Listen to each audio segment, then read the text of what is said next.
The Eye of Heaven. A novel of rural China, 1983. Part 1. The System Awakens. Chapter 1. The Worst Luck in Qinghe Village. The matchmaker arrived on a Tuesday, which everyone in Qinghe Village knew was an unlucky day to begin anything. Wei Mingji didn't know this. He had been dead for 3 days. Not literally dead, though some mornings it felt that way. He had simply ceased to exist in any meaningful sense, drifting through the village like smoke, sleeping until noon, borrowing cigarettes he never repaid, and generally confirming what every family in Qinghe had suspected since he was 17, that the second son of the Wei family was a spectacular waste of good farmland. He was 22 now, lying on his Kong bed in the east room, staring at a water stain on the ceiling that looked increasingly like a rooster, when the world cracked open. It wasn't painful. It was more like pressing your thumb against a window and watching the fog clear. Suddenly, impossibly, you could see everything on the other side. A translucent blue panel shimmered into existence above his chest, humming with a faint electrical sound, like a radio finding its frequency. Characters assembled themselves in crisp, glowing lines. Celestial Information Network. Initialization complete.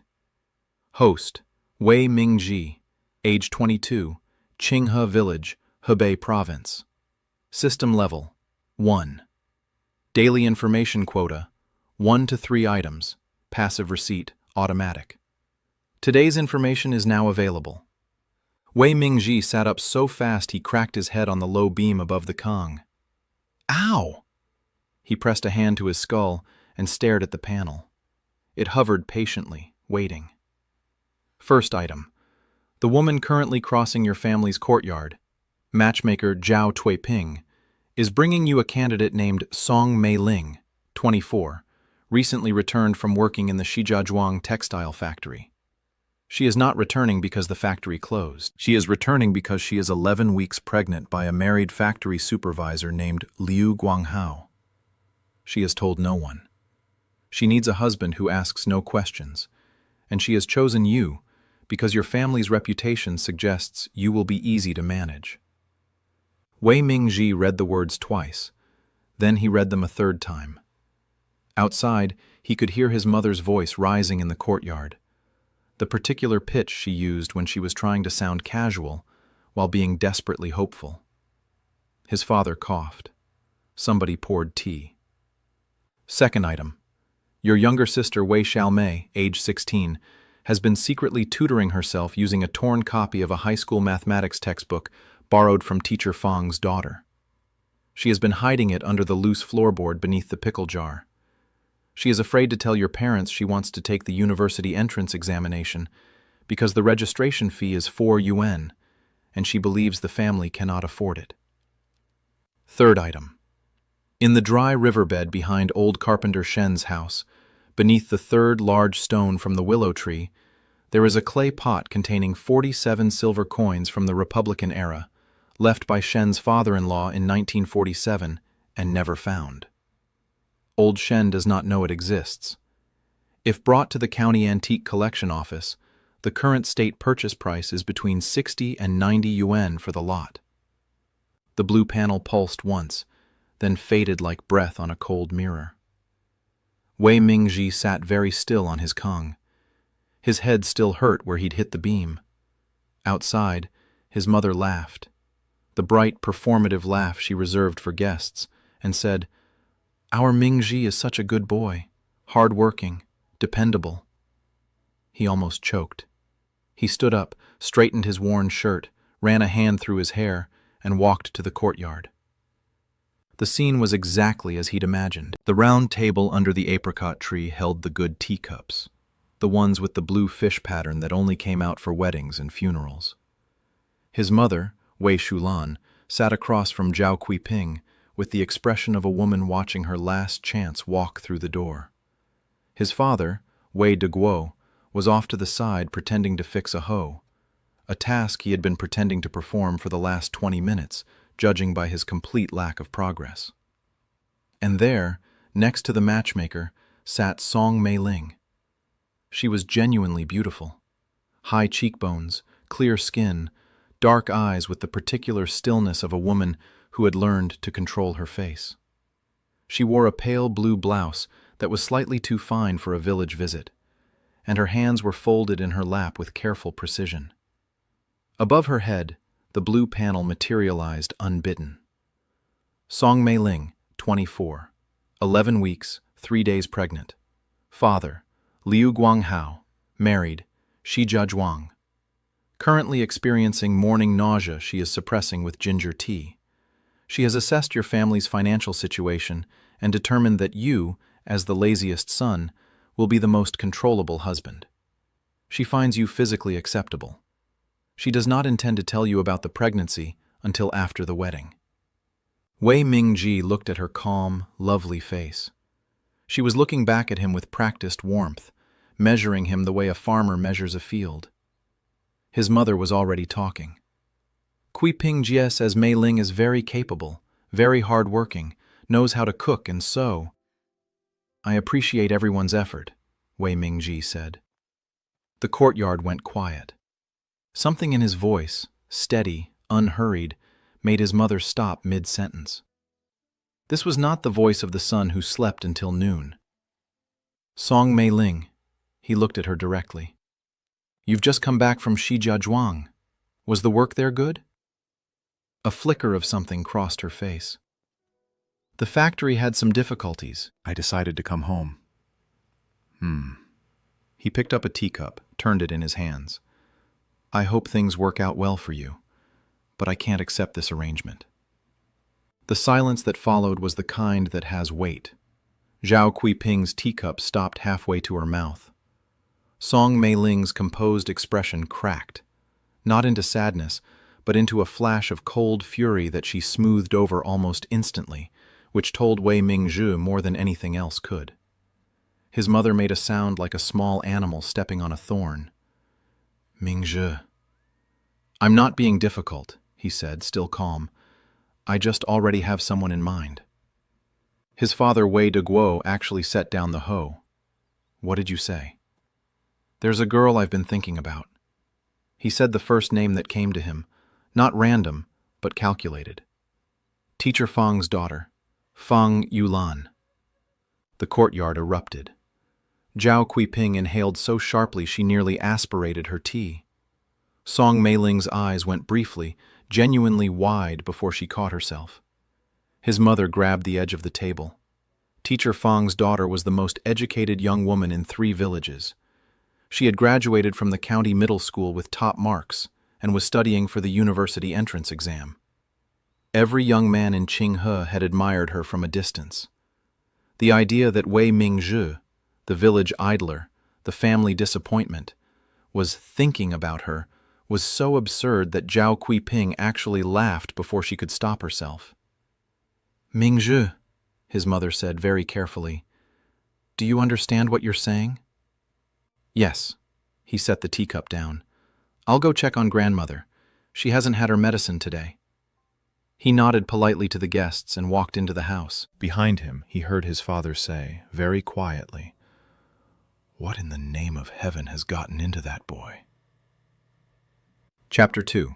The First Move. The confrontation came after Zhao Kuiping and Song Mei Ling left. The matchmaker brisk and offended, the candidate controlled and silent, with that cold fury still burning somewhere behind her eyes. Wei de Guo came into the east room carrying his hoe like a weapon. He was a broad man, made of years of field work, with hands like wooden mallets and a face that had forgotten how to be soft. He pointed the hoe at his son. Explain yourself. Wei Mingji was sitting on the kong, apparently doing nothing. In fact, he was doing the most important thing he'd ever done. Thinking. The silver coins under old Shen's stone. That was the key. Not a huge sum, 60 to 90 yuan, but in a village where a day's labor earned 40 fen, it was the difference between staying poor and having options. More importantly, it was clean money. Found treasure wasn't speculation. Found treasure was luck. Father, he said, I'm going to bring some money into this house. Ha! His father's laugh was the sound of a man who had given up on pleasant sounds. You're going to bring money. You, who hasn't finished a day's farm work since you were 18. By this time tomorrow. Wei Deguo stared at him. Give me until tomorrow evening, Wei Mingji said. If I come back empty-handed, I'll do whatever you want. Go back to Song Mei Ling, do 3 months of full field work, whatever you say. But if I come back with money, you listen to what I have to say. Something in his son's face, the stillness of it, the absence of the usual defensive squirming, made Wei Deguo hesitate. He'd raised this boy. He knew every one of his tells. This wasn't performance. How much money? He asked, despite himself. Enough to fix the north wall before winter. His father left without another word, which in the Wei household was the closest thing to a yes. The problem was old carpenter Shen. Old Shen was 71, sharp-minded, and deeply territorial about his property. He would not take kindly to a young man digging up his dry riverbed, even if that young man had excellent reasons he couldn't explain. Wei Mingzi stood at the edge of Shen's property in the early afternoon, turning the problem over in his mind, when the system delivered its next passive notification. Alert. Old carpenter Shen has been worried for 3 weeks about a creak in his main gate hinge. He mentioned it to his neighbor old Liu, who ignored him. The sound wakes him at night when the wind blows. He has not fixed it himself because his hands shake now, and he is embarrassed to ask for help. Wei Mingzi looked at the gate in question. It was a good old gate, solid timber, but the iron hinge on the left side had been twisted slightly by years of settling. Every time the wind came from the east, it would give a low moan. He walked up and knocked. Old Shen answered with the suspicion of a man who had learned that visits from young people meant either they wanted something or they'd broken something of his. Shen Bobo, Wei Mingji said. I was walking past and I noticed your left gate hinge. It's going to fail before winter if you don't reset it. I have some time this afternoon. Would you like me to take a look? The old man's eyes narrowed. What do you want for it? Nothing. I just don't want the gate falling on someone. Shen looked at him for a long moment. You're Wei Deguo's second boy. Yes, the one who does nothing. I'm trying to change that. He said it simply, without the defensive edge the old man clearly expected. It took 40 minutes and a borrowed iron bar to reset the hinge properly, clearing the rust from the socket and packing it with the grease from Shen's own toolbox. When Wei Mingji swung the gate, it moved without a sound. Old Shen watched with his arms folded, then unfolded them. You can use the path through my yard if you need to go to the riverbed, he said gruffly, as if this had been planned all along. People cut through sometimes. It's fine. Thank you, Shen Bobo. I might take you up on that. The dry riverbed in late October was a gray landscape of smooth stones and dead grass. The willow tree still had a few reluctant yellow leaves. Wei Mingji walked along the bank counting stones from the trunk. 1, 2, 3. He crouched beside the third large stone. It was roughly the size of a sleeping dog, and looked at it. The ground around its base was undisturbed. 40 years of seasons had packed the earth solid. He'd brought a short-handled spade from home, explaining to his mother that he was clearing some ground. She had looked at him the way she'd been looking at him all day, like a woman who doesn't trust her own eyes. It took 20 minutes of careful work to loosen the stone and tip it sideways. The hollow beneath it was dark and root-tangled. He reached in, felt around, and his fingers touched clay. The pot was about the size of 2 fists. Its lid was sealed with old wax that had long since hardened to stone. He carried it to a flat rock, sat down, and broke the seal with the back of his spade. Inside, nestled in a bed of dry straw, 47 silver yuan coins, most of them from the 1920s and 1930s, each one bearing the profile of a man he didn't recognize. They had the weight and dull gleam of things that have been sleeping for a long time. Wei Mingji sat in the dry riverbed and held a handful of coins and felt something shift in his chest. a tectonic thing, slow and enormous. This was real. The system was real. And this was only the beginning. He wrapped the coins in his undershirt, tucked the bundle into his bag, and walked home by the long route, avoiding the places where people gathered in the afternoon. Chapter 3. The Weight of Silver. His mother was in the kitchen when he got home. He called her name. She came out, wiping her hands, saw his face, and stopped. He put the bundle on the table and unwrapped it. Wei Shulan was not a woman who showed emotion easily. 40 years of village life had sanded that away.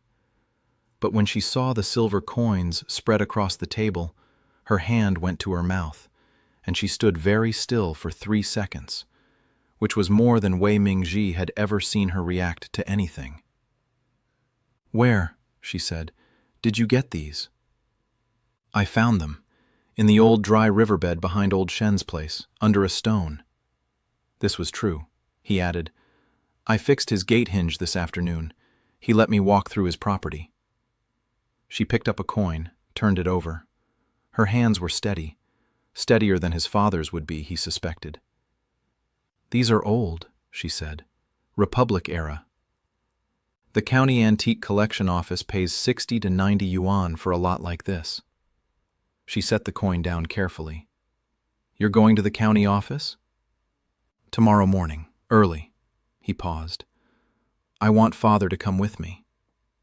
She looked at him, really looked, the way she hadn't in years, as if she was trying to find the son she recognized underneath this unfamiliar person wearing his face.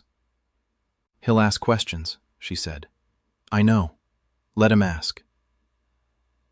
Wei de Guo came home at dusk, mud on his boots, the particular exhaustion of a man who had spent 10 hours doing work that showed no visible results. He found his wife sitting at the table with a cloth spread in front of her, and on the cloth, silver. He sat down slowly. He picked up a coin. He turned it over. "Mingji found them," Wei Shulan said, "in the riverbed. Old Shen let him look because he fixed the gate." Wei de Guo set the coin down. He looked at the pile. He picked up another coin, as if the first one might have been an illusion. "He wants you to go with him to the county office tomorrow," his mother added. For a long time, Wei de Guo said nothing. Then he said, "How did he know to look there?" "He said he had a feeling." His father made a sound that was not quite a laugh and not quite a sigh. He looked at the door of the east room where his son slept. Then he looked at the coins again.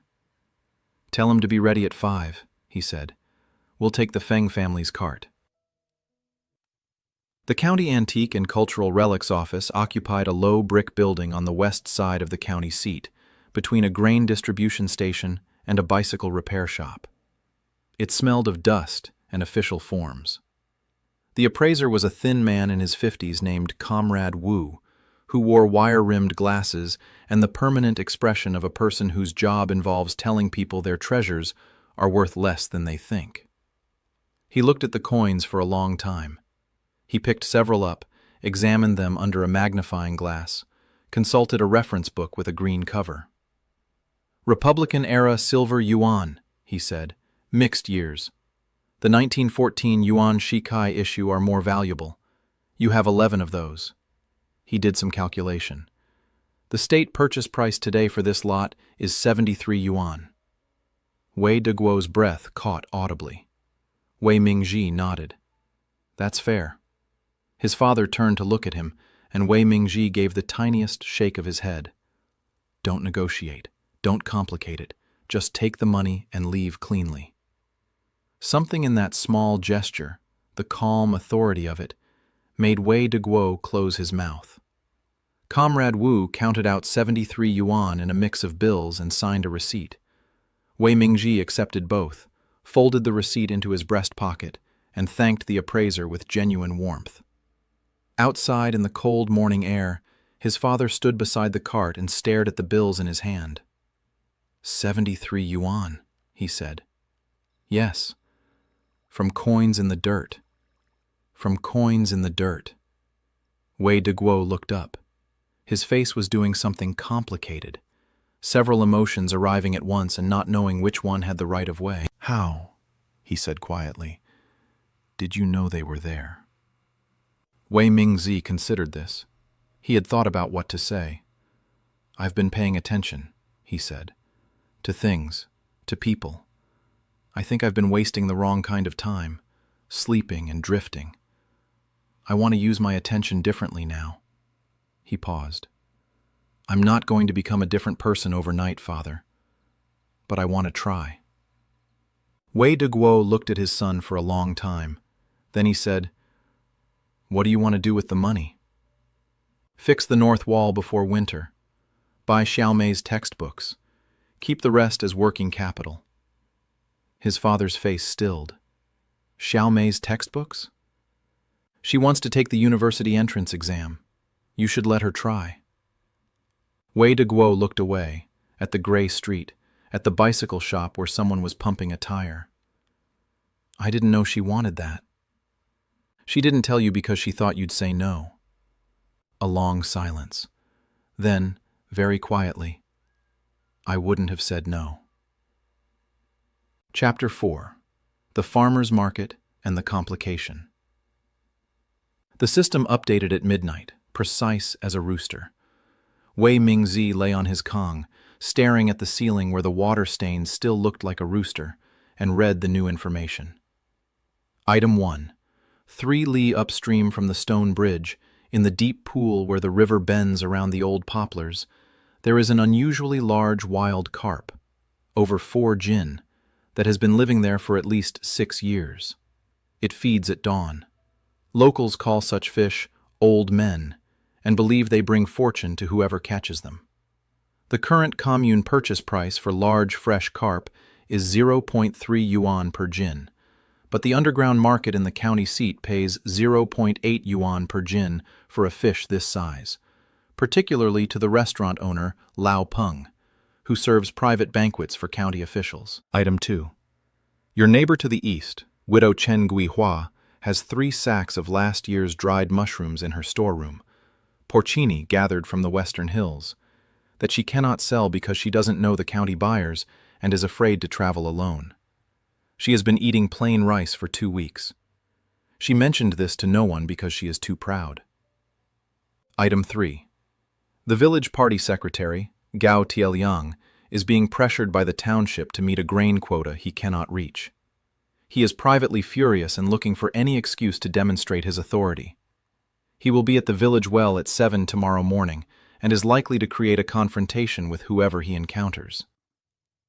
Wei Mingzi read all 3 items twice. He made calculations in the dark. The fish. A dawn trip, a good line, patience. The restaurant owner Lao Peng was a man who valued discretion. That would be the key. Bring the fish to him quietly. Don't make a show. The widow's mushrooms, more complex. She needed a buyer. He needed a way to help her that didn't make her feel like charity. The party secretary. Avoid the well at 7. Simple. He closed his eyes and slept, for the first time in years, without difficulty. He was at the river before sunrise, in the blue-gray hour when the water was absolutely still, and the poplars were black silhouettes against a pale sky. His grandfather had taught him to fish when he was 7. That knowledge was still in his hands, even if nothing else from those years had stuck. He found a good position on a flat rock above the deep pool, baited his hook with a fat earthworm he dug from the kitchen garden, and waited. The system hadn't lied.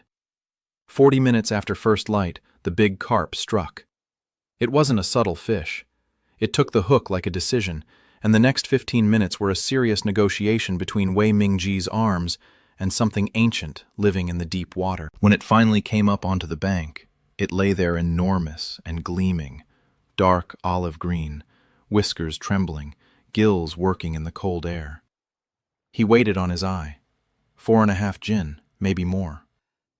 He wrapped it in wet river grass, put it in his bucket, and covered the top.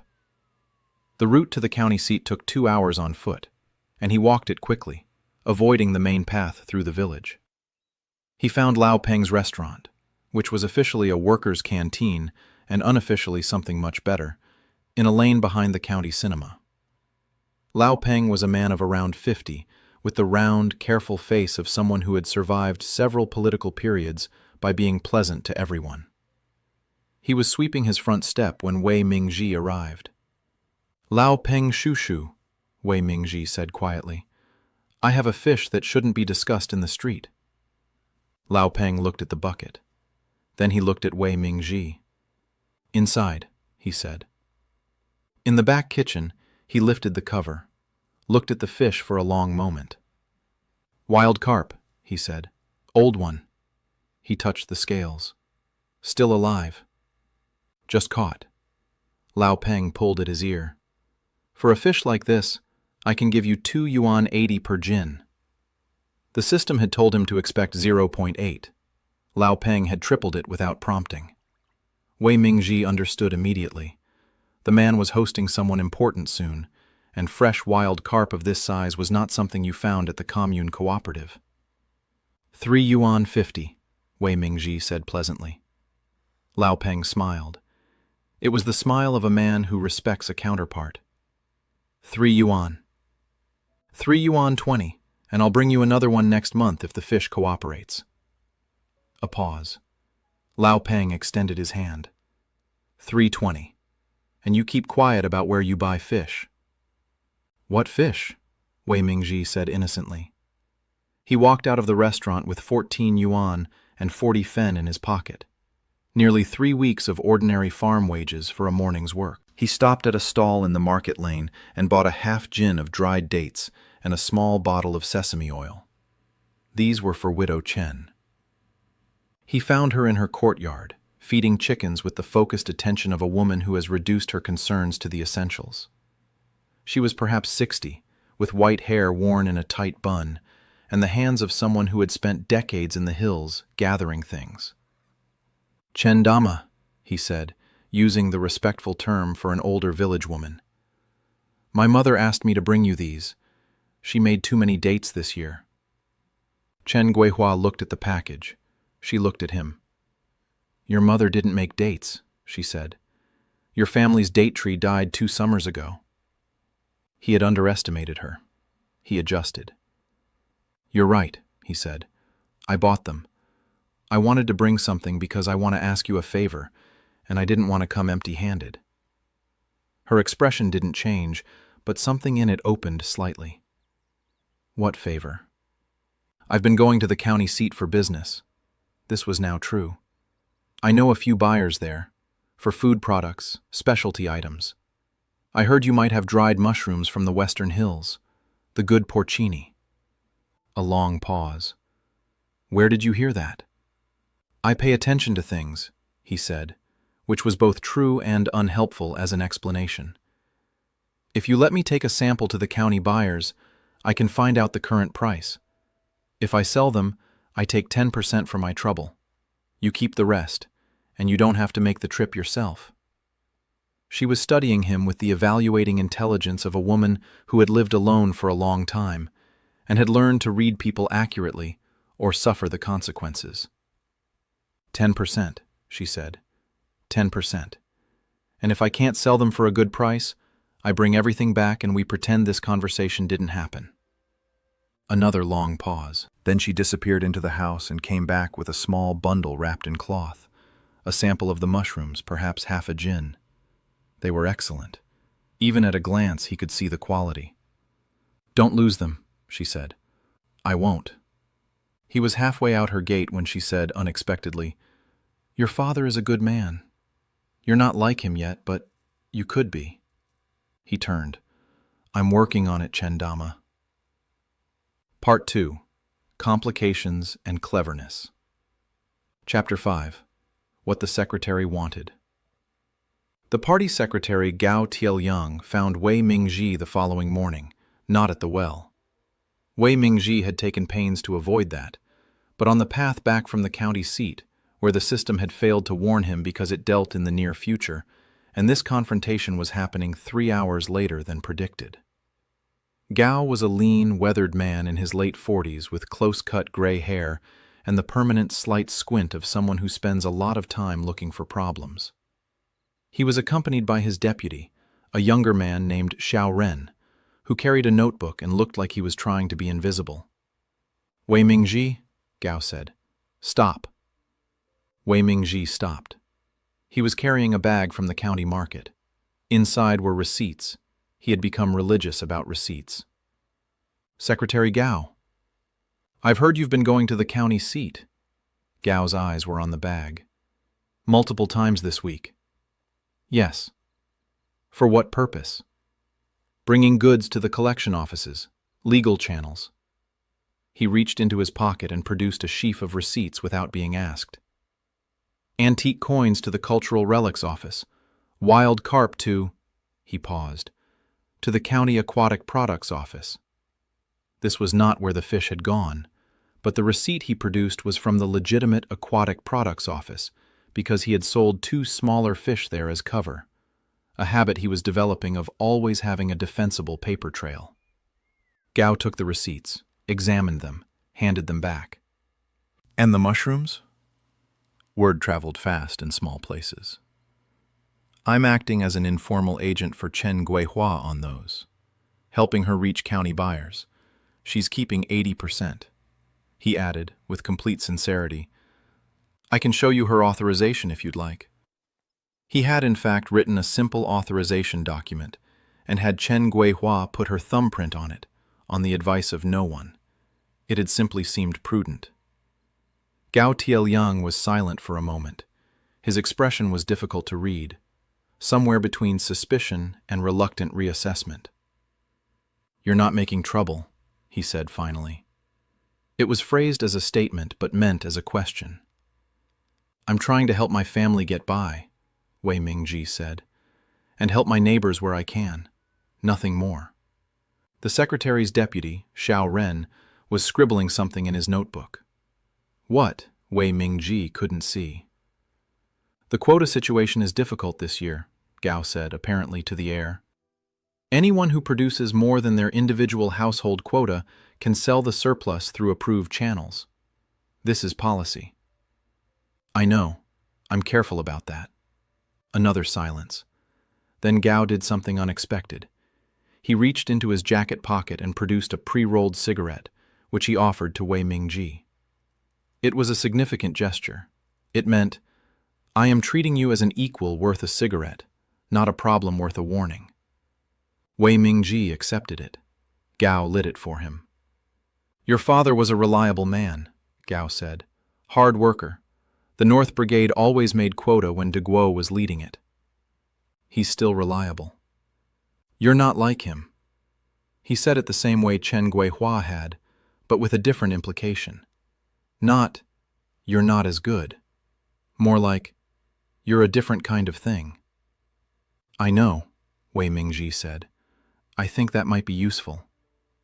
Gao looked at him sharply. Then something happened in his face. Not warmth exactly, but the narrowing of wariness. "Don't make trouble," he repeated. "I won't." Gao walked on. Xiao Ren followed, still writing in his notebook.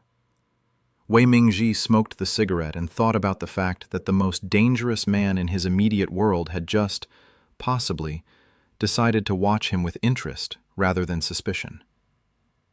Chapter 6. A Girl Who Read Too Much. Fang Yulan was the kind of person who made other people feel slightly underprepared. She was 20 years old, the daughter of the village's only school teacher, and she had read everything in the small shelf of books her father had accumulated over 30 years. Agricultural manuals, a collection of Tang poetry, 2 volumes of a translated Soviet novel, a first aid handbook from 1965, a dictionary, and a thin pamphlet about basic physics that she had read so many times the spine had failed. She had also, through a complicated series of exchanges with students at the county middle school, gotten her hands on advanced mathematics textbooks, which she studied at night by the light of a small kerosene lamp, because she intended to pass the university entrance examination and become, she had decided this with the calm certainty of someone making a plan they fully expect to execute, an engineer. Wei Mingji had known her at a distance for years, the way everyone in Qinghe knew everyone at a distance. She was Teacher Fang's daughter. She was studious. She was not, by the general consensus of the village's young men, considered approachable. Not because she was unfriendly, but because she had the quality of someone who is somewhere else in their mind, and interrupting that felt impolite. He hadn't planned to encounter her specifically that morning. He was on his way to the county seat for the third time that week, carrying Chen Guihua's mushrooms wrapped in cloth in his bag, when he came around the bend in the south path and found her crouched at the edge of the field, staring at something in the dirt.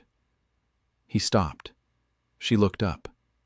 For a moment, neither of them spoke. She was holding a piece of broken pottery, examining the pattern on it with the focused attention of someone who has found something unexpected. Above her head, the system delivered its passive notification with its usual impeccable timing. Fang Yulan, 20, currently studying for the university entrance examination, has scored above 85% on all practice mathematics sections, is worried about the physics section, specifically mechanics problems.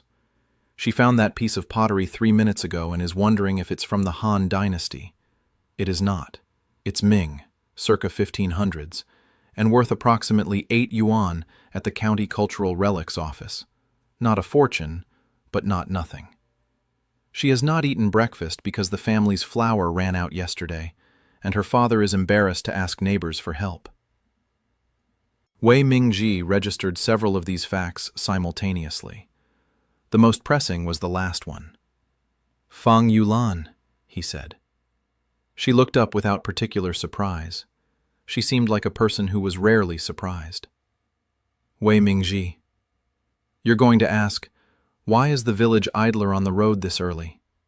He kept his tone light. I wasn't going to ask that. She looked at his bag. You're going to the county seat. You've been going regularly. I've seen you on this path 3 times this week. He revised his assessment of her upward. What are you doing out here?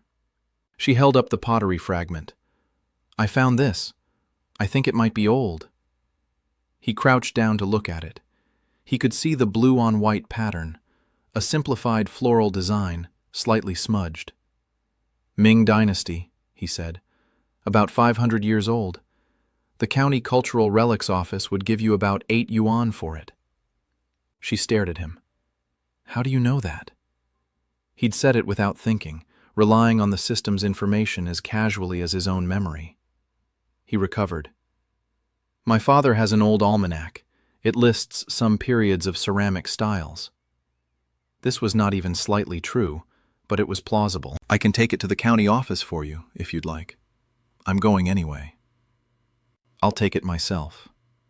She said it without offense, just simply as someone who handles their own affairs. She put the fragment carefully in her pocket.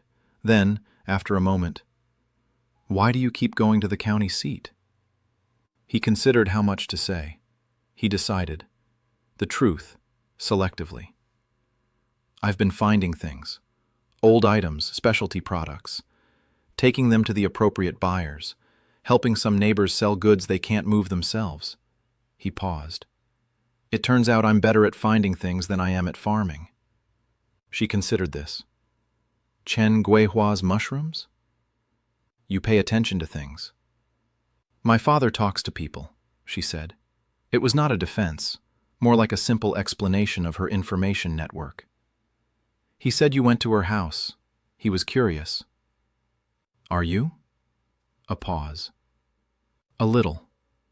She stood up, brushing dirt from her trousers.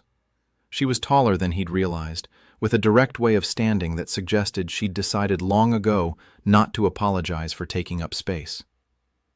My father said you mentioned me. To the matchmaker. There it was. Wei Mingji stood up too. I said I had someone in mind. I needed the matchmaker to leave with something credible, and your name came to me. He looked at her steadily. I should have asked before using it. I'm sorry for that. She was quiet for a moment. You're not what people say you are, she said finally. It wasn't a compliment exactly, more like a data point, an observation she was logging. I'm changing, he said. I'm not there yet. Why did you really refuse Song Mei Ling? He had known this question was coming eventually. He couldn't tell her the truth, because the system told me she's pregnant by someone else. So he had prepared a version that was true without being complete. I noticed things about her, he said. The way she looked at our family's things. Not warmly, but like an accountant. The way she smiled, slightly too early, like she'd rehearsed where the smile should go. He paused. I don't know her story, but whatever it is, it wasn't compatible with honesty. Fang Yulan studied him. You read people, she said. I try. Something shifted in her expression. Not warmth yet, but the first relaxation of a door that had been kept slightly closed. I need to go, she said. I'm studying this morning. Physics? She stopped, turned. How? I pay attention, he said. You've been working through the mechanics section. There are 2 problems in the township textbook, Chapter 8, that have printing errors in the answer key. The correct answers are different from what the book says. She stared at him. Which problems? Problem 14 and problem 19. A long pause. How do you know this? He had learned it from the system the previous night. A piece of information he hadn't known what to do with until this moment. I had some time and a textbook, he said. It bothered me that the answers seemed wrong, so I worked through them again. She was looking at him with an expression he couldn't entirely categorize. Then she said, very carefully, If you're right about those problems, I owe you something. You don't owe me anything. I'm going to say it anyway. She adjusted her jacket. There's a study session at Teacher Fang's house on Saturday mornings. A few students from the county middle school come. If you wanted to sit in... She stopped, seemed to reconsider, kept going. The physics problems are easier when you can ask questions. It was the most carefully offered, most easily retractable invitation he had ever received. Saturday morning, he said. I'll be there. She nodded, once, and walked back toward the village. He watched her go and thought about the fact that he had, possibly, just made the most interesting friend he'd ever had. Chapter 7. The Mushroom Deal and the Trap.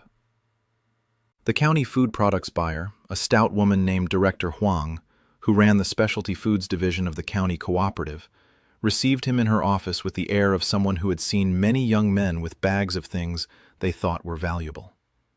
She opened the cloth package he set on her desk, examined the mushrooms, picked up a few, smelled them, put them down, picked them up again. Where are these from? She said. Western Hills, above Qinghe. The woman who gathered them has been working those slopes for 30 years. She knows where the soil is right. These are not dried in a commercial dryer. Sun-dried, 3 days on flat stones, old method. Director Huang set the mushrooms down and looked at him with a reassessment that he recognized. It was the same look Lao Peng had given him, the look of a person encountering something unexpectedly worth their serious attention. The cooperative price for dried porcini this grade is 1 yuan 20 per jin, she said. The system had told him that last night, along with a piece of supplementary information. Director Huang was responsible for supplying specialty foods to the provincial government guest house, and there was currently a shortfall in their mushroom inventory before a regional conference in 3 weeks. The county guest house uses a lot of mushrooms, Wei Mingji said pleasantly. Her expression did not change, but she was very still for 1 second. I can offer 1 yuan 80, she said, for the full quantity. Chen Guihua has 32 jin. 1 yuan 80 per jin. That's 57 yuan 60 for the lot. He made a quick calculation. 57.60 minus 10% for his commission. Chen Guihua would receive 51 yuan 84. More money than she'd seen in one transaction in years. Agreed, he said. But there's a condition. Director Huang raised an eyebrow. I want a formal written purchase agreement with the cooperative stamp. Not informal, formal. A pause. Why? Because Chen Guihua is a widow, and she's going to want to know her money is coming from a legitimate source. She's old-fashioned that way. He smiled. And I want to be able to bring you more. I know at least 3 other families in the area with quality dried goods they can't move. If we're going to do business regularly, paper is better than air. Director Huang looked at him for a long time. Then she pulled a form from her desk drawer. "You're not from the city," she said. "Where did you learn to negotiate?" "From my mistakes," he said. "I've been making them for 22 years. I'm trying to use them for something." She stamped the form, signed it, handed him the carbon copy. 3 weeks, she said. "I'll need more mushrooms in 3 weeks, before the conference. I'll see what I can do." He was on his way back to Qinghe, the contract folded in his pocket, when the system fired an urgent notification. "Warning! Liu Changbao, the husband of Song Meiling's cousin, is currently at the Qinghe village well telling anyone who will listen that you rejected Song Meiling because you are unable to perform the duties of a husband. This is not true. It is a deliberate humiliation coordinated by Song Meiling to preemptively damage your reputation and reduce the chance that you will speak of what you know about her situation. This story will reach your parents within 2 hours." Wei Mingji stopped on the path. He thought about this. The temptation was to be angry. The smarter response was to recognize what it meant. Song Meiling was frightened. Frightened people made moves to protect themselves. They didn't spread lies unless they felt threatened. She thought he knew something. She was trying to neutralize him, which meant she was, in her own way, quite intelligent. He needed to diffuse this without attacking her, because attacking her would require explaining what he actually knew, which he couldn't do without revealing the system, and also because a pregnant woman alone in a village was already in enough trouble without him adding to it. He thought about what he had in his favor. Fang Yulan. He'd mentioned her name openly in front of the matchmaker. The village already knew that Wei Mingji claimed to be interested in teacher Fang's daughter. If he could spend visible, appropriate, public time around Fang Yulan's household, the Saturday study session was a start. The gossip would be replaced by something else. Wei Mingji has actually changed. Look at him studying. Look at him going to class like a serious young man. The story about unable to perform duties would collapse on its own when placed next to the visible evidence of a young man pursuing an educated woman. He didn't need to fight the lie directly. He needed to make it irrelevant. He walked the remaining 2 hours to Qinghe at a steady pace, and when he arrived home and found his mother sitting with a stiff face and his father's jaw set in a particular way, he knew the story had arrived. He sat down at the table. "I heard," he said. "Is it—" His mother stopped. She couldn't finish the sentence. "No," he said simply. "It's not true. Song Meiling is upset that I refused her, and she has reasons to want to make me look bad. That's all." "People are talking," his father said. His voice was controlled, which meant he was angrier than his voice suggested. "People always talk." Wei Mingji put the cooperative contract on the table. "I got Chen Guihua's mushrooms sold today. 57 yuan 60.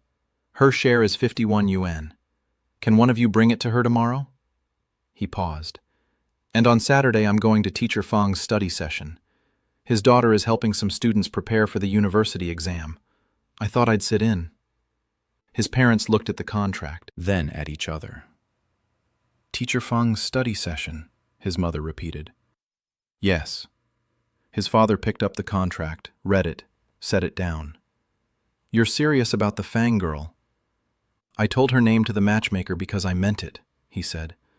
"I don't know if she's interested in me, but I intend to find out by behaving like someone worth being interested in." Another long silence. Then his mother got up, without a word, and went to the kitchen to start dinner. His father folded the contract and put it in his own pocket. To keep safe, Wei Mingji understood. It was, in its way, an act of partnership.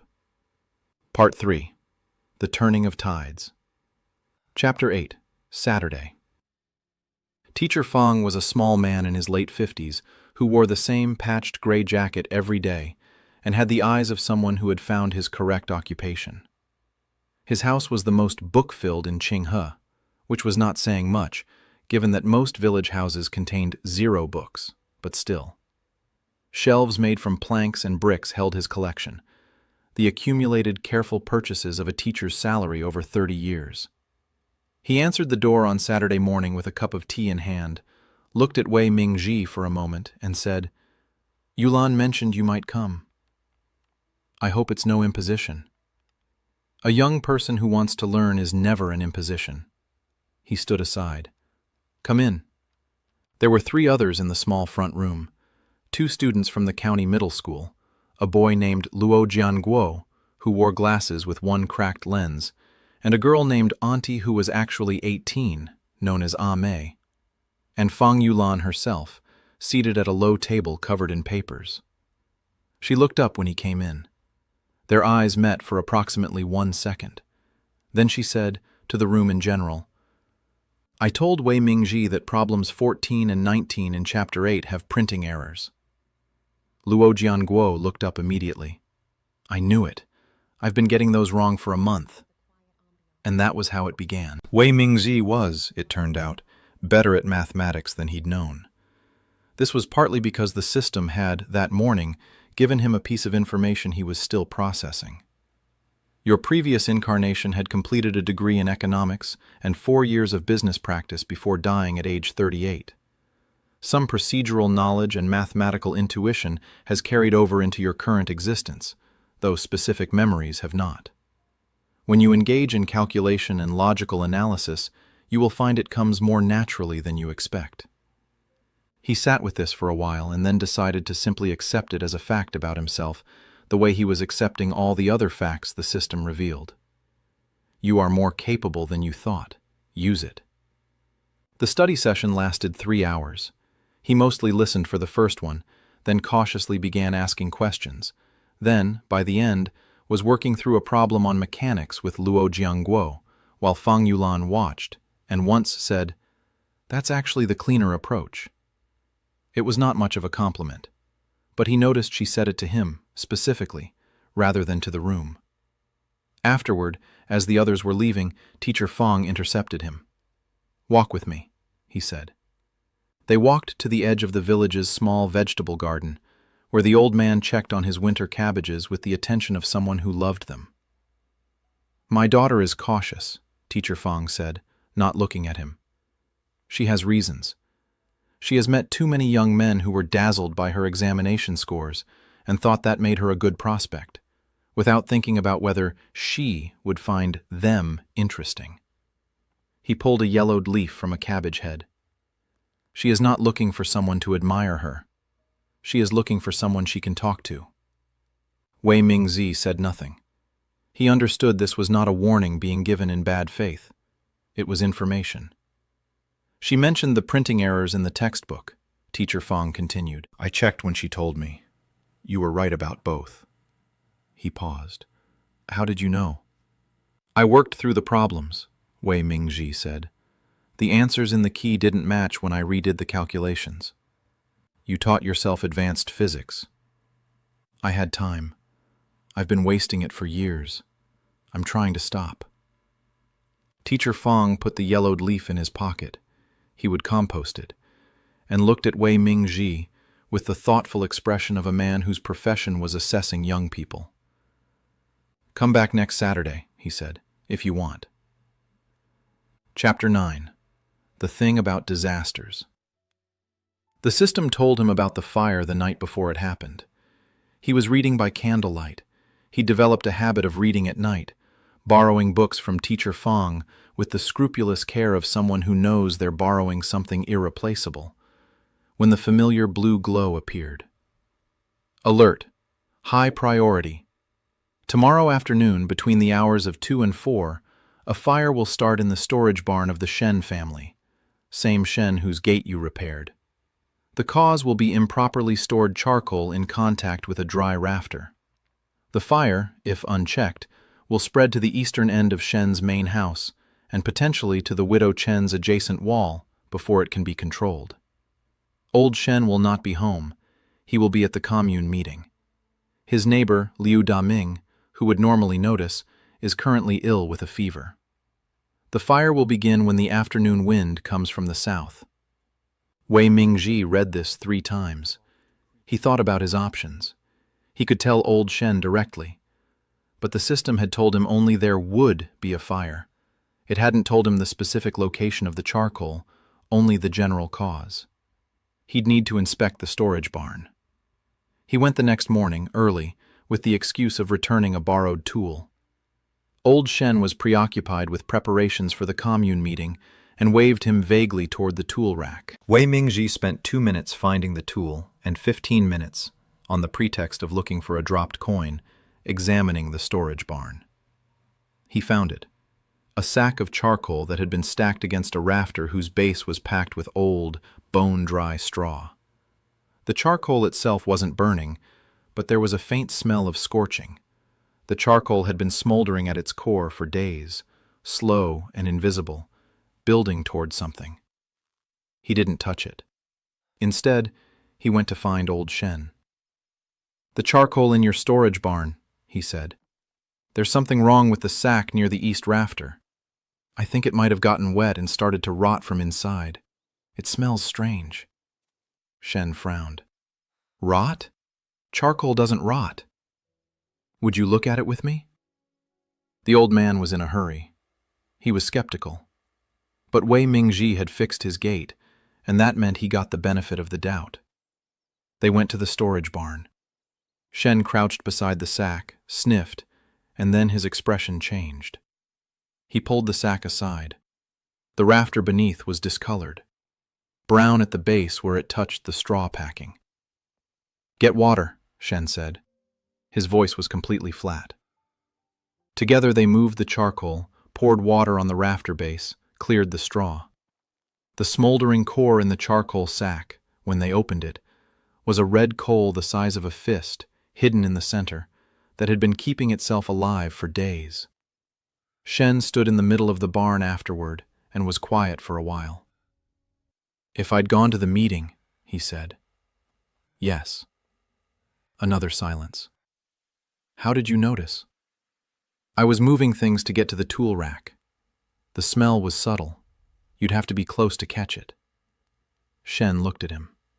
The old man's eyes were bright with something that wasn't quite an emotion, more like the recognition of a fact. "This person has just changed the shape of the next 5 years of my life." "Come to dinner Friday," he said. "My granddaughter will be visiting from the county. She makes good noodles." It was, Wei Mingji understood, considerably more than a dinner invitation. Chapter 10. The Weight of What He Knew. He didn't sleep easily the night after the fire that wasn't. He lay on his kang and looked at the ceiling and thought about Song Mei-ling. The system hadn't mentioned her again since the first day. She had presumably found or was finding another path forward. Somewhere in the village or beyond it, she was solving the problem of her situation with the intelligence she'd been applying to him. He hoped she would be all right. This surprised him, the hoping. He hadn't expected to feel anything for her except wariness. But she was a young woman in an impossible position, trying to navigate it with the limited tools available to her. And he understood that her deception of him had been an act of desperation, not malice. He could not help her directly. His help would require explanations he couldn't give. And she hadn't asked for his help. She had tried to use him, and when that failed, she had tried to protect herself from him. Both were reasonable responses to her situation. The thing he could do was exactly what he was doing, not attacking her, not spreading counter-rumors, not using what he knew as a weapon. Just leaving her alone. Whether this was enough, he didn't know. The system had given him power. What it hadn't given him, and what he was slowly constructing for himself, was the wisdom of how to use it. The next morning, new information. Item 1. The western slope above the abandoned quarry, approximately 2 li from Qinghe, has an outcropping of high-quality yellow clay used historically for fine pottery. There are 3 families in the county seat currently paying premium prices for raw potting clay because the usual supply route from the eastern mountains has been disrupted by a landslide. The current price is 0.4 yuan per jin for cleaned, dried clay. An able-bodied person could extract and process approximately 60 jin in 2 days. Item 2. Your sister Wei Xiaomei has been meeting secretly with a boy from the Li family brigade, Li Mingde, 19, who is genuinely fond of her. He has not declared himself because he is afraid of your father. He has been leaving small gifts, a hair ribbon, 2 pairs, a piece of chalk, near the path she takes to school, signed with the initial M, which she knows is him. She has told no one, including you. She is happy. Item 3. There is a man in Qinghe who means you harm. His name is Liu Changbao, the same one who spread the false story about you. He is not finished. He has gone to his wife's family in the next village and told them a version of the Song Mei Ling story that implicates you in dishonoring her deliberately. Her uncle, a large man who broke someone's arm at the autumn festival 3 years ago, is planning to come to Qinghe within the next 4 days. Wei Mingji read the 3rd item twice. Then he read it again. There is a man in Qinghe who means you harm. He had known, abstractly, that not everyone would be happy with his changes. A village idler who suddenly becomes competent and connected is threatening in ways a continuing idler is not. Liu Changbao had reasons. Song Mei Ling was his wife's cousin. The family connection meant her disgrace was partly his, and Wei Mingji's refusal had set that disgrace in motion. The solution wasn't fighting.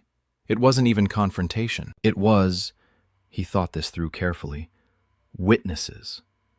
If he spent the next 4 days being publicly, visibly, documentedly engaged in legitimate work, with the secretary's awareness, with teacher Fang's visibility, with director Huang's formal agreements, then a large man arriving from the next village to claim dishonor would find himself confronting not a village idler, but a young man with a file of receipts and an emerging reputation as actually quite useful. He sat up and reached for his jacket. It was going to be a busy 4 days. Part 4. Convergences. Chapter 11. The Clay, the Debt, and the Declaration. He recruited Luo Jiangguo. This was partly because Luo was big. That cracked lens glasses boy was built like a young ox, which Wei Mingji had filed away, and partly because Luo was genuinely eager for any way to earn money for his next semester's costs. 2 days' work, Wei Mingji told him. I'll pay you 1/3 of the total. What work? Digging and carrying, heavy stuff. Luo grinned. You've come to the right person. They spent 2 days at the western quarry slope, identifying the yellow clay seam, digging it clean, and carrying it down in batches to dry in the sun on flat stones. It was hard physical work. Wei Mingji's back ached in places he didn't know had muscles, but the clay was exactly what the system had promised. Fine-grained, golden when wet, pale yellow when dry, the kind that threw well on a wheel. He transported it to the county seat in 4 trips, using the Feng family's cart. Director Huang connected him with a pottery supply contact she knew. The buyer, a man named Master Tao who ran a small ceramics workshop, took the whole 60 jin at 0.4 per jin, providing another formal receipt. 24 yuan, split with Luo. Wei Mingji kept 16, Luo got 8. That's 3 days of field wages in 2 days, Luo said, counting the money. You can do this again, Wei Mingji said. Anytime I find another opportunity. You're reliable and you work hard. Those are the 2 things I actually need. Luo pushed his cracked glasses up his nose and looked at Wei Mingji with the expression of a person discovering that something they thought was complicated is actually simple. You're building something, Luo said. I'm trying to. What? Wei Mingji thought about it. I'm not sure yet. Something that helps people more than it costs them. He paused. And that makes enough money to keep going. On the 3rd day of his 4-day buffer, he went to see Secretary Gao. This was not a comfortable visit to initiate. One didn't simply visit the party secretary to chat. But Wei Mingji had thought it through and decided that the right move was to be straightforward about the threat, rather than let it arrive as a surprise. He found Gao in his office, a small room attached to the commune hall with 2 chairs and a desk covered in papers, and was shown in by Xiao Ren, who wrote something in his notebook the moment Wei Mingji sat down. "Secretary Gao," Wei Mingji said, "I want to inform you of something that may create a disturbance in the village in the next day or 2. Gao set down his pen. Wei Mingji explained, simply and completely. The Song Mei Ling situation, only what was public knowledge, the refusal, the matchmaker, his stated preference for Fang Yulan. Liu Changbao's false story, and the information he had received from a friend in the next village. The system remained, always, his unattributable source, that an angry relative was planning a visit. He produced, as he spoke, his sheaf of receipts. The cooperative contract, the cultural relics receipt, the pottery buyer's receipt. "I want you to know," he finished, "that I am not hiding anything and not afraid of scrutiny. But a confrontation on the village road would be bad for everyone, including the people accusing me. I don't know how to prevent it except by telling you in advance." Gao had not said a word during this entire speech. He sat with his hands flat on the desk and his face completely unreadable. Then he said, "Why did you refuse Song Mei Ling?" Wei Mingji had prepared for this. "She had a quality that troubled me," he said. "A distance between her face and her eyes. I couldn't explain it, and I didn't want to insult her by trying. I said I had someone in mind because it was the cleanest exit." "And Teacher Fang's daughter?" "I go to her family's Saturday sessions. I'm trying to be a person she could respect." A pause. "Whether she does or not is her decision." Gao picked up one of the receipts, read it, set it down. "Liu Changbao," he said, "has been a trouble source for 3 years. His mouth is bigger than his judgment." He stood up. "Go home, Wei Mingji. If anyone arrives in this village creating a disturbance, they will be speaking to me before they speak to you." Wei Mingji stood. "Thank you, Secretary Gao." "Don't thank me. Produce results. That's thanks." He said it bluntly, with no warmth, and it was the most encouraging thing anyone had said to him in weeks. Chapter 12. The Visitor Who Came Anyway. Song Mei Ling's uncle. His name was Song Baoshan, and he was indeed very large. Arrived on the 4th day, at noon, when Wei Mingji happened to be carrying a basket of dried herbs from the western hills to the commune cooperative. He was not alone. He had brought 2 of his sons, both of whom had their father's build and their father's expression, which was the expression of people who have decided something before arriving. They found Wei Mingji on the main village path. Wei Mingji saw them coming. The system hadn't warned him specifically about the timing. It had given him the 4-day window, and this was the 4th day. He had been prepared since morning. He set his basket down. He did not step back. Song Baoshan stopped 6 feet away. He was looking at Wei Mingji the way you look at a problem you intend to solve by force. "Wei Mingji," he said. "Song Baoshan," Wei Mingji said. He had made it his business to know the man's name. Knowing a person's name and saying it calmly had the subtle effect of suggesting that you have prepared for this meeting. "You know who I am." "Yes. Please come to our house. My mother will make tea." This was not the response Song Baoshan had expected. He had expected either fear or aggression, and he had prepared for both. Hospitality was a different problem. "We're not here for tea," one of the sons said. "I know why you're here," Wei Mingji said, still calm. "And I think you should hear what I have to say before anyone does anything they'll regret. But I won't say it in the street, because what I have to say should be said privately." He looked at Song Baoshan. "You're a man of some standing in your village, I've heard. A man of standing handles things with thought, not spectacle." This was a calculated appeal to exactly the kind of pride a man like Song Baoshan actually possessed. The big man's jaw worked for a moment. 5 minutes, he said. In the courtyard, with his mother producing tea she hadn't been warned to prepare, and his father appearing from the back field with the look of someone who has been quietly waiting, Wei Mingji said his piece. He did not attack Song Meiling. He was careful about this, deliberate and complete. I refused the match, he said, because I didn't feel it was right. I said so directly and immediately, without dragging it out. I said I had someone else in mind, which is true. I've said nothing against Song Meiling to anyone. You can ask anyone in this village. He paused. Whatever story you've heard about the reason for my refusal, it wasn't told by me. I don't know who told it, but I know I didn't. Song Baoshan was watching him. The two sons were watching their father. The Lius say, Song Baoshan began, I know what Liu Changbao has said. Secretary Gao also knows. Wei Mingzi folded his hands on the table. I have no quarrel with your family. Your niece is beautiful and capable. My reasons for declining were mine and personal, and had nothing to do with insulting her. If she was insulted, I am sorry for that. But I will not pretend a match was right when I didn't feel it was. A long silence. Song Baoshan drank his tea. He looked at Wei Deguo, who had said nothing this entire time, and was sitting with his back straight and his face carefully composed. Is your son always like this? He asked.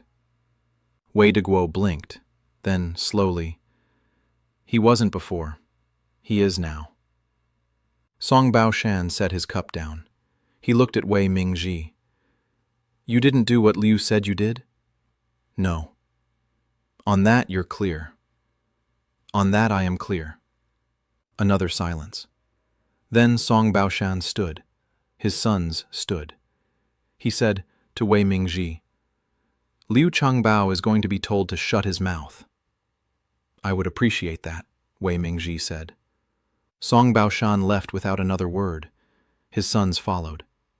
At the gate, one of them, the younger one, turned back and looked at Wei Mingji with an expression that was trying to figure out what had just happened. Wei Mingji gave him a small nod. The gate closed. Wei Shulan exhaled and then said, with the air of a woman who has passed a threshold, Next time, warn me before guests come so I can prepare proper food. Yes, Ma, he said. His father looked at him for a moment, then stood, picked up his hoe, and went back to the field, which, Wei Mingji now understood, was how Wei Deguo expressed that something had gone well. Part 5. The Harvest. Chapter 13. What Fang Yulan said.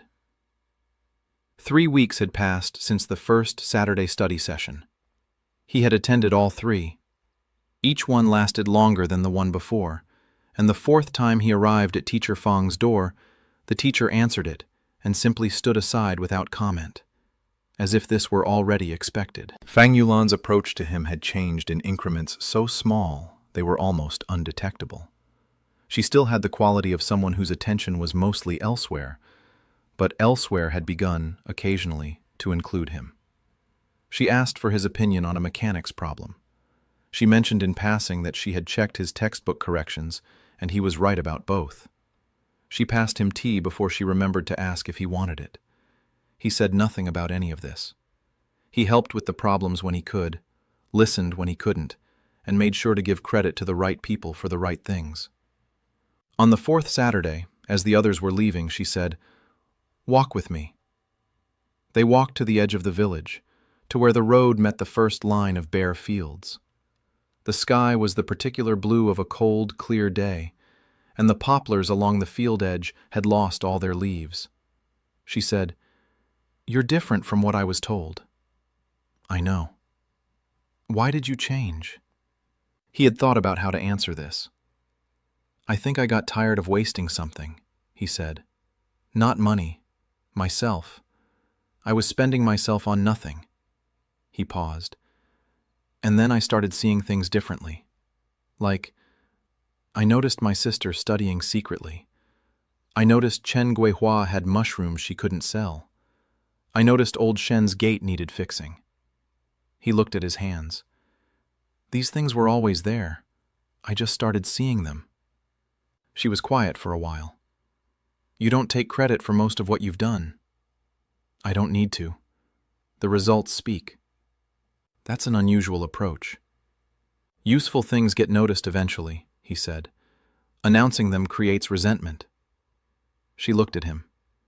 The sun was low and the cold light made her face precise and clear. I want to study at a university, she said. In Beijing. Mechanical engineering. I've wanted that since I was 12. I know. He'd known from the system, but he said it as if he'd inferred it. You have the marks for it. The examination is in spring. A pause. If I pass, if I'm accepted, everything changes. I leave.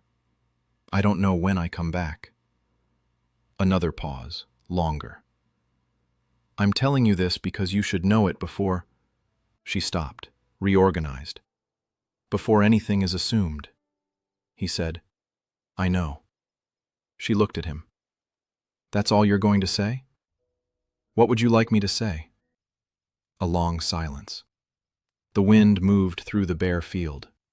She said, very carefully, that it doesn't change what you... that you're not going to... I want you to go to Beijing, he said. I want you to study what you want to study. I want you to become what you want to become. And while you're here, I'd like to spend time with you. And when you're not here, I'll be glad you're where you wanted to be. He paused. That's everything I have to say about it. She looked at him for a long time, with the evaluating attention she applied to everything. Then she said, The physics Olympiad problems are harder than the entrance exam. If you want to work through them this Saturday, I can bring them. It was not, technically, a declaration of anything.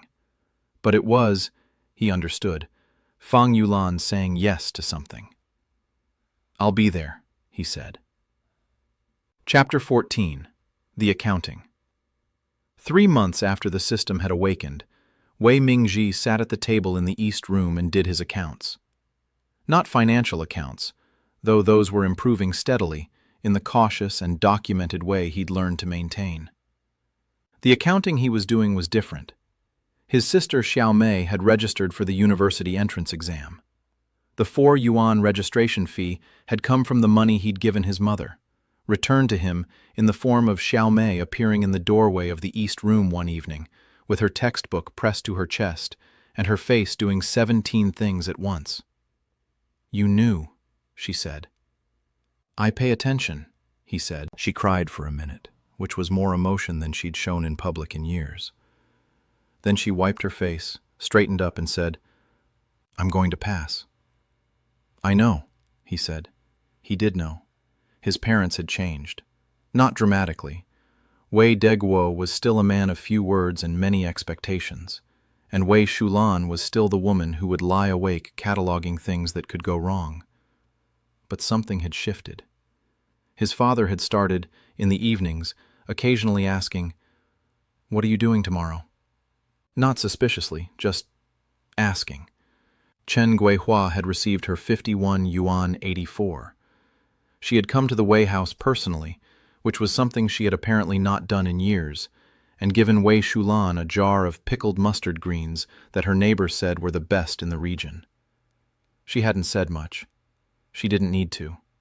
Old Shen had introduced him at dinner to his granddaughter, a cheerful young woman who did indeed make excellent noodles, and had also, in the course of the evening, mentioned to his son-in-law that Wei Deguo's second boy has a good eye. His son-in-law ran the timber allocation for the commune. This was noted. Director Huang at the county cooperative had placed a standing order for dried specialty mushrooms, which Wei Mingji was now supplying through 3 separate family sources, each receiving a documented, fair price. She had referred him to 2 other buyers in the county seat. Secretary Gao had not said anything else warm. He had simply, 3 weeks earlier, assigned Wei Mingji to a minor administrative task, accounting for the village's autumn harvest records, with the remark that someone with a head for numbers might as well use it. This was, Wei Mingji understood, a test and a beginning. Luo Jiangguo was saving to repair his glasses, and Fang Yulan had given him the Olympiad problems. The system still updated every morning. He had learned to receive its information without the initial shock of the first day, learned to treat it the way a sailor treats weather information, useful, specific, but only as good as your ability to respond. Sometimes the information was about small things, a crop price change at the county cooperative, a piece of abandoned equipment in an old field that could be salvaged and sold. Sometimes it was about people, who was struggling, who was ill, who needed something that he was positioned to provide. He had learned to ask himself each time, not just, what can I gain from this, but what is the actual right thing to do with this? The two questions often had the same answer. Sometimes they didn't. The night after the accounting, a new item appeared. Item 1. Song Mei Ling has gone to the county town. She has told her family she found factory work there. She has, in fact, found a family. A widowed factory worker named Peng Shuguo, 34, with 2 young children and a genuine need for a capable wife. He knows about her pregnancy. He has decided he doesn't mind. The match was arranged by a retired factory nurse who felt sorry for both of them. Neither is in love. Both are relieved. They will do well enough. Wei Mingji read this. He felt something he hadn't expected to feel. A simple, uncomplicated relief. She had found a way through. The intelligence and determination she'd been applying to survival had found a better outlet. He closed his eyes and held the information for a moment, the way you hold a coal to know if it's still warm. Then the system delivered its second item for the night. Item 2. In the hills above the western quarry, at the highest point before the ridge, there is an unregistered spring. The water has never been tested, but based on the geological composition of the surrounding rock, limestone filtered through clay, it has the particular mineral profile found in medicinal springs valued by the county hospital's traditional medicine department. A sample brought to Dr. Huang at the county hospital would establish its composition. Such springs, if verified, have recently become eligible for a new provincial development grant. He opened his eyes. He looked at the water-stained rooster on the ceiling. "All right," he said quietly, to the system, to the ceiling, to the future which was beginning to take a shape he could see. Not clearly, not all of it, but the outline. What's next? Epilogue. 3 seasons later. The spring was real. Dr. Huang had verified it. The provincial grant application had been submitted with the secretary's stamp, and the small committee formed to develop the site included Wei Mingji as its youngest member, and its most useful one, because he had thought to bring documentation to the first meeting, and everyone else had only brought opinions. He walked home from the committee meeting on a warm May evening, through fields that were greening fast, and the village was the same village it had always been. The same houses, the same dogs, the same smell of coal smoke and new vegetation, and yet nothing about it was the same at all. His father met him at the gate. Wei de Guo had the expression he'd been developing for the past few months, something between pride and the residual suspicion of a man who keeps expecting the thing he's grown to trust to prove him wrong. "How was the meeting?" he asked. "Good," Wei Mingji said. "Productive." "The secretary?" "Was useful." His father nodded. "Your sister sent a letter." Wei Mingji's heart did something. "The examination results?" He had been waiting. The whole house had been waiting, in the particularly careful way of people who want something very much and are afraid to show it. Wei de Guo handed him the envelope. It had been opened. His mother, certainly, who would have read it standing at the kitchen table with the expression she used for things that mattered very much. He took the letter out. He read it. Then he sat down on the stone step of the gate, not because his legs had failed, but because sitting felt appropriate to the moment. His sister had passed. Not merely passed, had placed in the top 3 of the county. She would be going to the provincial capital for further placement. She would, most likely, be going further than anyone from Qinghe village had gone in a generation. He read the letter again. From the kitchen, his mother called, "Mingzhi, are you going to sit there until winter, or are you coming in for dinner?" He stood up. He folded the letter carefully and put it in his breast pocket, where he kept the things that mattered. Inside, the house smelled like something good cooking. His mother had managed to find pork again, a small piece, which she was stretching into a sauce that would last 3 meals. Xiao Mei's empty chair was at the table, oddly large in its absence. His grandmother was asleep in her room, her breathing steady and slow. His father came in behind him. "Well?" Wei Deguo said. Wei Mingzhi put the letter on the table. His father read it. His face did the complicated thing it was learning to do more often, several things arriving at once, sorting themselves out slowly, settling into something that looked, from the outside, a lot like peace.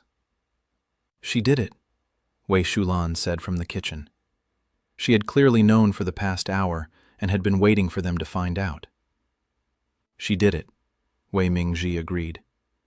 He sat down at the table and thought about Fang Yulan, who would take her own examination in 3 weeks, and who he had last seen 4 days ago, working through orbital mechanics at her kitchen table with the focused intensity of someone who sees no ceiling. He thought about the spring in the hills and the grant application and the meeting next month. He thought about Luo Jiangguo, whose new glasses had arrived by post and who had asked, the day before, "What are we doing next?" He thought about Chen Guihua's mushrooms and old Shen's gate and the coins in the dry riverbed and the silver-weighted moment when the system had first opened and he had sat on a kong and understood, with the sudden clarity of something long asleep becoming awake. You have been given a gift. Every gift is also a responsibility. What you do with it will define what you were. His mother set a bowl in front of him. He picked up his chopsticks. The radio on the shelf, bought 3 weeks ago, a small extravagance, his mother's idea, was playing something that was half music and half static, a signal coming from somewhere far away, working hard to reach them. "Eat," his mother said, "before it gets cold." He ate. Outside, the village settled into evening the way it always had. Smoke from the chimneys, dogs finding their corners, the fields going dark from the edges in, the stars appearing one at a time over the roof of the world. And Wei Mingzhi, second son of the Wei family, former disappointment of Qinghe village, holder of a secret that he would carry carefully and use well, for as long as he had it, reached up and turned the radio dial, and the static cleared, and the music came through clean and full. And his father looked up from his bowl with an expression that was the closest he knew how to get to happiness. This, Wei Mingzhi thought, is the beginning. The Eye of Heaven continues in Part 2, The County and the River, in which Wei Mingzhi navigates the politics of a county in transition. Fang Yulan makes her choice, and the system delivers its first warning. Wei Mingzhi cannot solve alone.